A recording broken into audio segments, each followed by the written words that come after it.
इस कार्यक्रम के प्रायोजक हैं श्री निहाल चंद्र जी जैन, श्रीमती अचरज कुमारी जैन, श्री घेवर चंद्र जी जैन, श्रीमती कल्पना देवी जैन, श्रीमती सुनीता जैन, श्री विनय जैन, श्रीमती पूर्वी जैन, जयपुर, राजस्थान। संयम प्रकाश नाम का ये ग्रंथ है। आचार्य महाराज सूर्य सागर जी साहब द्वारा लिखी गई यह सुंदर रचना है। और प्रकरण चल रहा था कुछ वैराग्य के संदर्भ में, कुछ साधना के संदर्भ में, कुछ त्याग के संदर्भ में, कुछ संयम के संदर्भ में। माने संयम होना चाहिए जीवन में। यदि हमारे जीवन में संयम नहीं है तो समझ लीजिए आप, हमारी जो गाड़ी है वो बिना ब्रेक की गाड़ी है। और वो संयम सबके जीवन में हो, इस भावना से ये संयम प्रकाश ग्रंथ हम चला रहे हैं और चला रहे थे। लेकिन एक सावधानी जिसे कहते हैं ना, अलर्ट, उसमें यह भी बात कह दी गई थी कि भले ही ये संयम की प्रेरणा दी जा रही है, लेकिन यह संयम सम्यक दर्शन के बिना नहीं होता। सम्यक तो पूर्वक संयम ही संयम है, और बाकी संयम तो अनंत बार धारण किया है, अनंत बार पालन किया है, अनंत बार हम संयम के नाम पर ठगाए गए हैं। तो ऐसा नहीं हो कि हम संयम के नाम पर ठगाए जाएं। सावधान रहने की ज़रूरत है।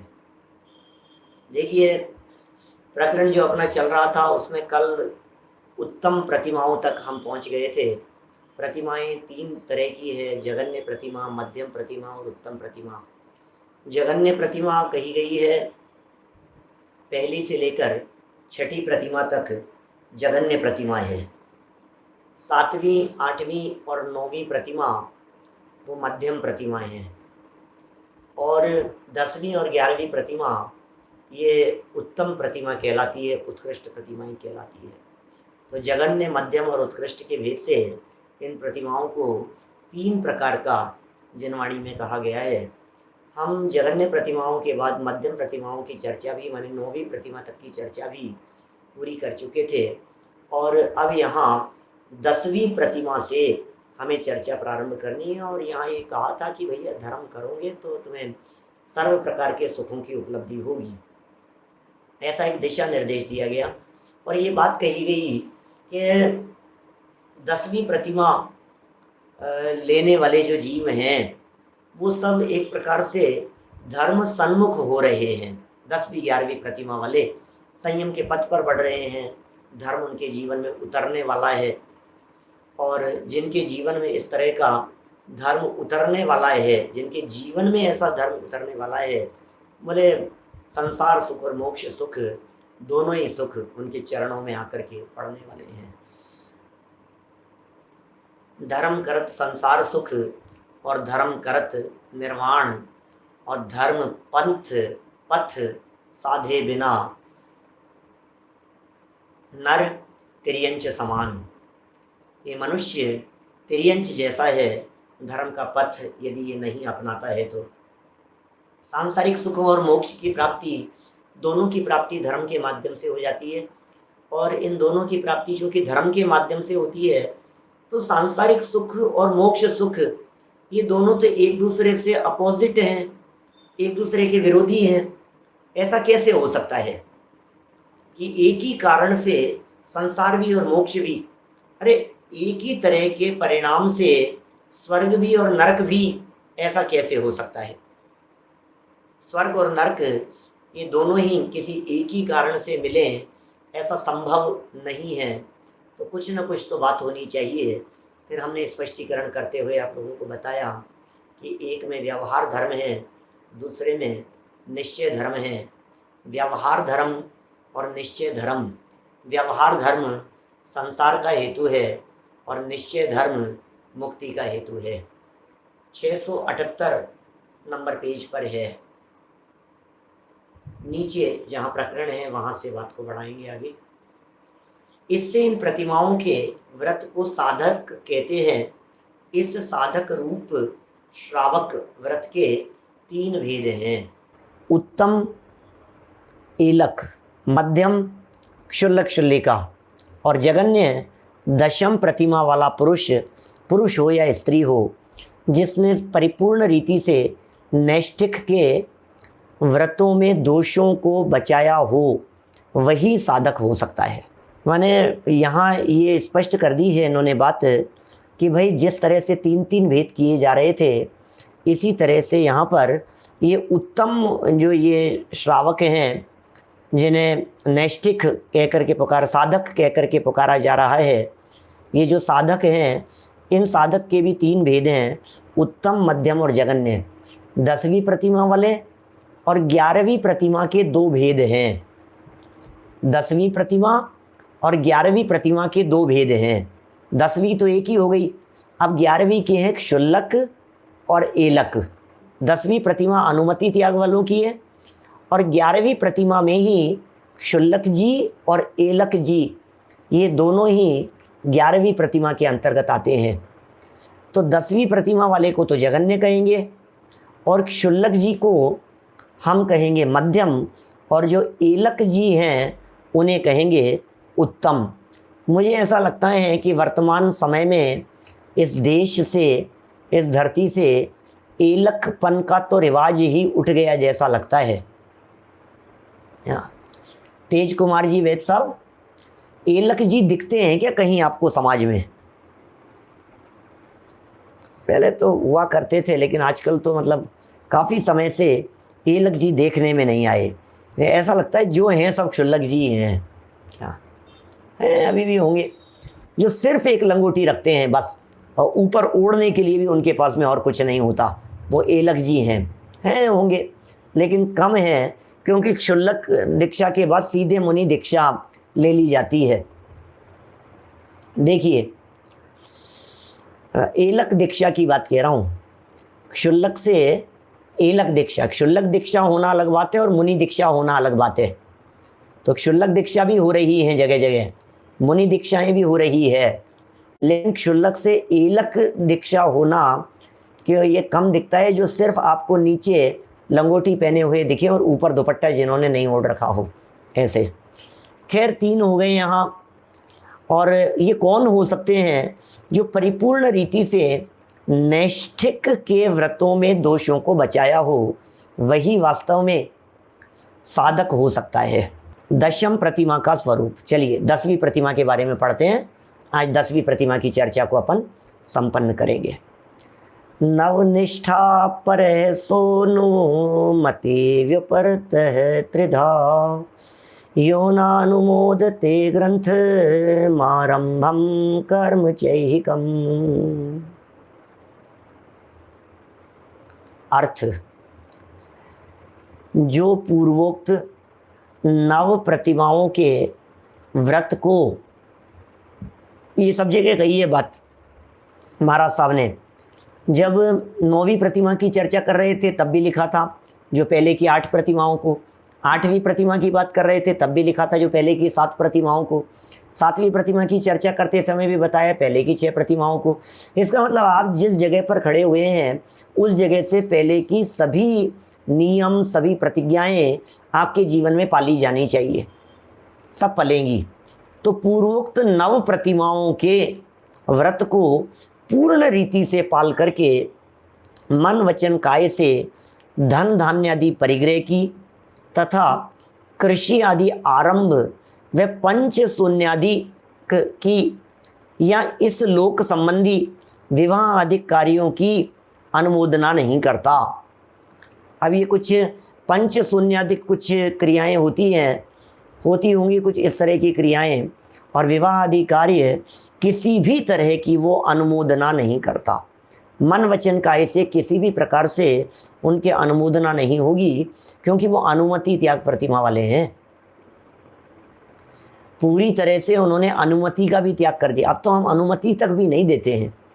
स्वयं करना कराने की तो बात ही नहीं है, लेकिन हमारी कोई सम्मति लेना चाहे, हमारा कोई आशीर्वाद लेना चाहिए। अब सोचिए, अब मैं फिर कहता हूँ, देखो मुझे तो जो बात आती है वो कहे बिना मेरा मन नहीं मानता है, लेकिन लोग जाते हैं महाराज साहब के पास, मुनिराजों के पास, और उनके पास जाकर के कहेंगे महाराज आपकी आज्ञा मिल जाए बस, बिजनेस शुरू कर रहा हूँ, महाराज आपका आशीर्वाद मिल जाए, मैं फैक्ट्री खोल रहा हूँ, महाराज बस ये बिज़नेस शुरू कर रहा हूँ मैं, और आपकी पीछे आपका आशीर्वाद, बस आप तो आदेश करो महाराज, सब कर देंगे हम, सब आपकी अनुमति चाहिए।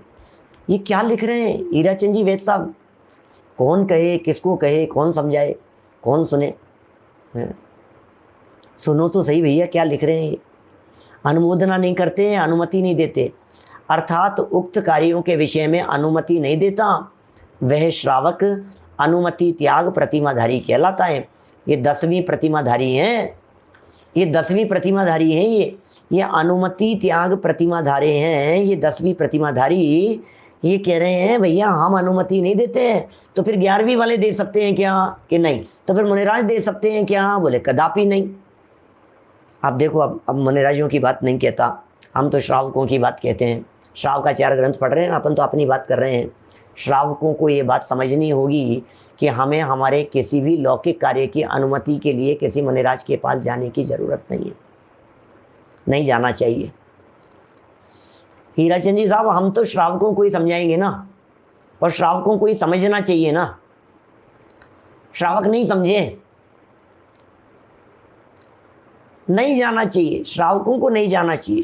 क्योंकि श्रावकों को पता होना चाहिए कि हमारे मुनिराज, हमारे त्यागी व्रती, हमारे 10वीं 11वीं प्रतिमा वाले, हमारे एलक जी, शुल्लक जी, ये सब अनुमति त्याग प्रतिमा के नियमों को पहले ही पाल चुके हैं। अब ये किसी भी चीज़ की अनुमति देना इनके लिए योग्य नहीं है। इसलिए श्रावक जो लोग मेरे सामने बैठे हुए हैं, मैं उनसे कहना चाहता हूं कि अपनी लाइफ में कभी भी किसी भी साधु संत के पास में, किसी भी एलक जी, शुल्लक जी के पास में जाकर के अपने किसी भी लौकिक कार्य के संदर्भ में उनसे अनुमति मांगने का कार्य ना करें। ठीक है ना प्रमोद जी भाई साहब, क्या कहें बोलो? किसी भी मतलब श्रावक समझे ना, श्रावकों को समझाएं कि आप मत करो, श्रावकों को समझाएं कि आप उनके यहाँ एसी मत लगाओ, श्रावकों को समझाएं कि आप उनके यहाँ हवा मत करो, श्रावकों को समझाएं कि आप उनसे अनुमति मत लो। श्रावकों को समझने की जरूरत है ना, समझना तो श्रावकों को है। श्रावक समझ जाएंगे तो मुनिराज तो हैं ही, ठीक है, फिर क्या है। लेकिन दुनिया नहीं समझती है, क्या करें। ये तो आप बात कर रहे हो, बिजनेस की बात कही है मैंने, बच्चों की शादी विवाह की अनुमति ले आए, जो ब्रह्मचर्य प्रतिमा वाला भी नहीं दे सकते हैं, 7वीं प्रतिमा के ऊपर वाले नहीं दे सकते हैं। अब बच्चों की शादी विवाह वगैरह के संबंध में उनकी अनुमोदना, आशीर्वाद, महाराज इनकी गृहस्थी, बच्चे शादी करके आए हैं, महाराज इनकी गृहस्थी अच्छी हो जाए, आपकी पीछे लग जाए, महाराज आपका आशीर्वाद मिल जाए, महाराज इनका बस जीवन सुधर जाए। तो महाराज कहेंगे ब्रह्मचर्य से रहो, शादी करके आए हो ना दोनों, हम आशीर्वाद देते हैं तुम जीवन भर ब्रह्मचर्य से रहो दोनों। बोलो काय की सम्मति मांग रहे हो? कैसा किस चीज़ का आशीर्वाद लेने के लिए आए हो मुनिराज के पास में? आपको ये आशीर्वाद देंगे मुनिराज क्या? खूब बाल बच्चे हो, भरा पूरा परिवार हो तुम्हारा, दूधो नहाओ पूतो फलो, हैं, ये आशीर्वाद देंगे महाराज? ऐसा अब्रह्म का आशीर्वाद दे सकते हैं? नहीं हो सकता भाई साहब। देखो अब सुनो जरा बात क्या कह रहे हैं यहाँ। ये सब बातें मैं नहीं कह रहा हूँ, जो लिखी हैं उनको पढ़ रहा हूँ, फिर सुनो जरा। लिख रहे हैं उक्त कार्यों के विषय में अनुमति नहीं देते वह श्रावक अनुमति त्याग प्रतिमाधारी कहलाता है। वह उदासीन होता हुआ घर में या मठ में, मंडप में अथवा चैत्यालय में भी रहे, उदासीन रहता हुआ, भोजन के लिए घर पर अथवा अन्य श्रावक बुलावे, उसके यहाँ भोजन कराए, मेरे लिए अमुक वस्तु बनाओ ऐसा नहीं कहे, जो कुछ गृहस्थ के यहाँ बना हो उसी का भोजन कराए। ये अनुमति त्याग प्रतिमा वाले हैं। मुझे भरोसा है समाज में सुधार आएगा। क्या गलत परंपराएं जो पिछले कुछ वर्षों से चल गई हैं, जो वृद्धिंगत हो गई हैं, वे जरूर रुकेंगी आगे आने वाले समय में। ये ध्यान में रहे कि 9वीं प्रतिमा तक स्त्री पुत्राधिक व मित्र बांधवादिकों से गृह संबंधी पंचशून्य, घर के संबंधी कोई कार्य होते होंगे पंचशून्य, तथा 6 प्रकार आजीविका के कार्य अथवा पुत्र वगैरह के विवाह आदि में जो वे सम्मति मांगते थे सो तब तो देता था, किंतु अब कृतकारित अनुमोदना से आशय, सम्मति, मंतव्य वगैरह कुछ भी नहीं दे सकता, कुछ भी नहीं दे सकता। वह इस प्रकार भी नहीं कहता कि यह कार्य तुमने अच्छा किया या बुरा, लो इतना भी नहीं कह सकते। अब आप सोच लो अंतरंग विशुद्धि किस लेवल की बढ़ गई है, हैं? माने देखिए, मेरे से कोई भी व्यक्ति से कहता हूँ, सब लोगों से कहता हूँ, सभी लोगों के मन में आती है जो बातें सब समझते हैं ना। एक बात तो ये समझ लेना, जो बात आप समझते हैं या जो बात आप जानते हैं, सबसे कह रहा हूँ, सामूहिक बात कह रहा हूँ, जो भी बात आप जानते हैं वो आप यहाँ प्रश्न पूछने के लिए सामने नहीं लिखें, बिल्कुल नहीं लिखें। क्योंकि आपको पता है, अभी मेरे से पूछेंगे महाराज शादी करा सकते हैं क्या, महाराज ये कर सकते हैं क्या, तो तुम्हें पता है ना नहीं कर सकते, तो फिर तुम क्यों पूछ रहे हो मेरे से? पता है इस बुद्धि को जिनवाणी के अंदर व्यभिचारिणी बुद्धि कह करके पुकारा है। आपने को भी इन दोषों से बचना चाहिए। नहीं, पंडित जी से खुलासा करवाने के लिए जानबूझ करके पूछते हैं। तुम्हें अपने लिए है जिनवाणी, पंडित जी का जो प्रवचन चल रहा है ये अपने लिए है, दूसरों को सुनाने के लिए नहीं है। पता है क्या होता है, मुझे मालूम है, सामने बैठे हुए श्रोताओं को लगता है उनको सुनाने के लिए पूछ रहा हूँ, उनको पंडित जी थोड़ा सा खुल करके ये बताएं तो और लोग भी सीखें, और लोग भी सीखें। अरे भाई, संपूर्ण जनवाणी मेरे लिए है, मुझे सीखना है, मुझे सीखना है, मुझे समझना है, मुझे समझना है, इसलिए किसी और के लिए मत करो। अभी कुछ भी बात चलेगी, कहीं से भी कुछ ऐसी बात पूछेगा और वही व्यक्ति पूछेगा जिसको पता है, मुझे मालूम है, जिनको थोड़ा बहुत समझ है ना कि ये नहीं करना चाहिए, किसी मुनिराज को नहीं करना चाहिए, किसी त्यागी को नहीं करना चाहिए, वो जानबूझ करके मेरे माथे पर यहाँ प्रश्न ठोकेगा पब्लिक के बीच में। भाई ये उचित नहीं है। पर नारी संग पर बुद्धि को परखी वो, ऐसा बनारसी दास जी ने परस्त्री सेवन संबंधी निश्चय से व्याख्या की है। मतलब परखने की चेष्टा नहीं करें, सब जानते हैं, जितना अपने को जो आ रहा है ना, अपने शब्दों द्वारा उगलवाना चाहते हैं, ऐसा कुछ नहीं। देखो भाई, सीधी सी बातें। हाँ, यदि आपके हृदय में सच में यदि जिज्ञासा उत्पन्न होती है और आपको लगता है कि ये प्रश्न मेरे द्वारा पूछा जाना चाहिए अपने समाधान के लिए, तो आप जरूर पूछिए। अभी मेरे से पूछेंगे मुनिराज ऐसा कर सकते हैं कि नहीं, आप सोचिए, आप यदि ऐसा प्रश्न पूछेंगे ना तो मैं जरूर जवाब दूंगा।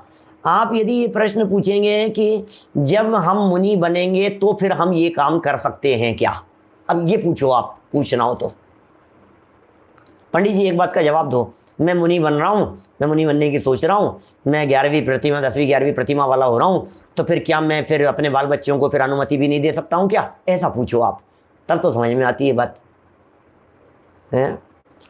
देखो यहाँ जो लिखी है बातें, ये लिख रहे हैं, समझा रहे हैं, और इसीलिए समझा रहे हैं, इसीलिए बता रहे हैं हमारे को कि हमारा जीवन किस तरह से सुधर सकता है, किस तरह से उसमें सुधार हो सकता है। कुछ बातें कही मैंने इसलिए भी कही क्योंकि देखो, वास्तव में जितनी बातें हैं ना, यदि व्यक्तिगत बात की जाती है ना तो झगड़ा खड़ा होता है, और झगड़ा करना ही नहीं ना, हम झगड़ा करते ही नहीं। किससे झगड़ा करें?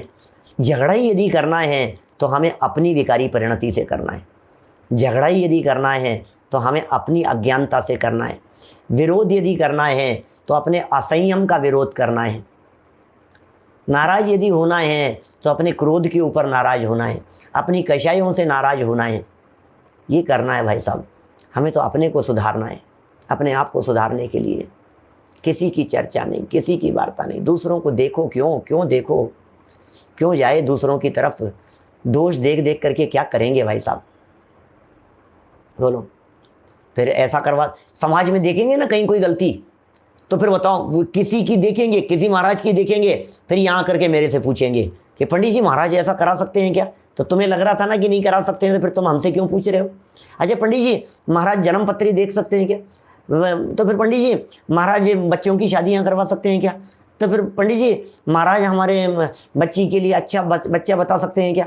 अच्छा कहे कि तुम्हें अपनी बच्ची की शादी के लिए जाकर के पूछना है क्या?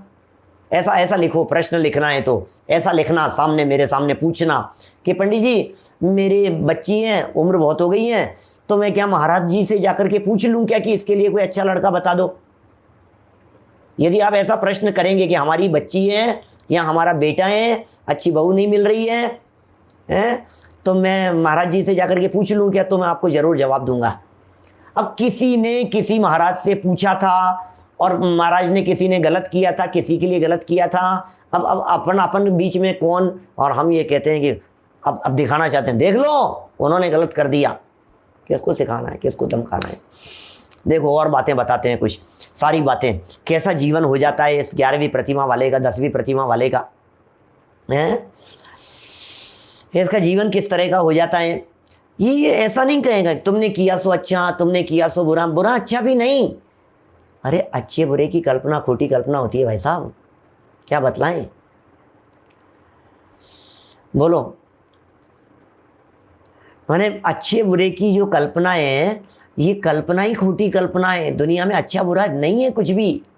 यहाँ तो दृष्टि बदलने की ज़रूरत है, यहाँ तो अपना अभिप्राय बदलने की ज़रूरत है। हमें ये अपना अभिप्राय बदलना है, हमें अपनी मान्यताएं बदलनी है, हमें अपना चिंतन बदलना है, हमें अपनी सोच बदलनी है। ये बता रहे हैं यहाँ पर। देखो, वह सदैव संतोष में ही मग्न रहे। कौन? 10वीं प्रतिमा वाले सदैव संतोष में मग्न रहें। उदासीनता पूर्वक स्त्री पुत्र मित्र बांधवादिकों से ममत्व घटाकर अलग रहता है। स्त्री पुत्रादिक से सबसे ममत्व घटाता है, भाई बंधुओं सगे संबंधियों से सबसे ममत्व अलग कर देता है, घटाता है। और न उसका सौर सूतक मानता है। सौर सूतक भी नहीं मानता। भाई साहब मर गए, क्या करेंगे? नहीं भैया, तो अनुमति त्याग प्रतिमा वाले हो गए हम। अब हमारे कोई सौर सूतक नहीं लगता है।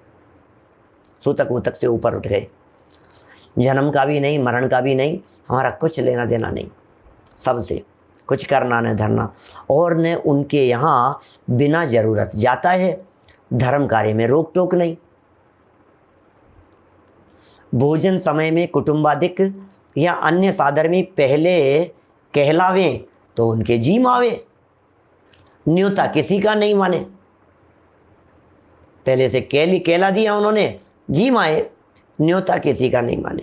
अपने अंतराय कर्म के क्षयोपशम के अनुकूल, अंतराय कर्म के क्षयोपशम, क्षयोप पे आएगा यहाँ बीच में, क्षयोपशम के अनुकूल जो कुछ खट्टा मीठा खारा अलोना, अलोना जानते हैं आप? लोण कहते हैं नमक को, नमक को कहते हैं लोण, और अलोना बिना नमक का, चिकना रूखा जैसा मिले वैसे भोजन से इस क्षुधा रूप अग्नि को प्रशांत करे।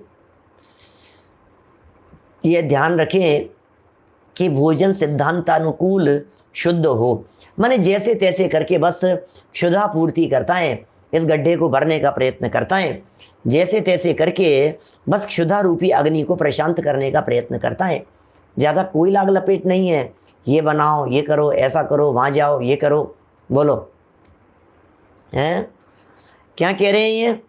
बहुत सिद्धांतानुकूल शुद्ध हो, वह किसी के अच्छे या बुरे को अपने मन में चिंतन नहीं करें। क्या? अच्छे बुरे का चिंतन भी नहीं करें, क्योंकि ये तो अनर्थ दंड हो जाएगा। इसका तो दूसरी प्रतिमा के अंदर ही हमने एक प्रकार से संयम लिया था। संजय जी साहब विदिशा वाले, बोलो, अच्छे बुरे का चिंतन नहीं करे, किसी के भी अच्छे बुरे का चिंतन नहीं करे, तथा सदैव स्वाध्याय व धर्म चर्चा में ही लगा रहे और धर्म ध्यान के अतिरिक्त अन्य कथा कभी नहीं करे। इस कार्यक्रम के प्रायोजक हैं श्री निहाल चंद्र जी जैन, श्रीमती अचरज कुमारी जैन, श्री घेवर चंद्र जी जैन, श्रीमती कल्पना देवी जैन, श्रीमती सुनीता जैन, श्री विनय जैन, श्रीमती पूर्वी जैन, जयपुर राजस्थान।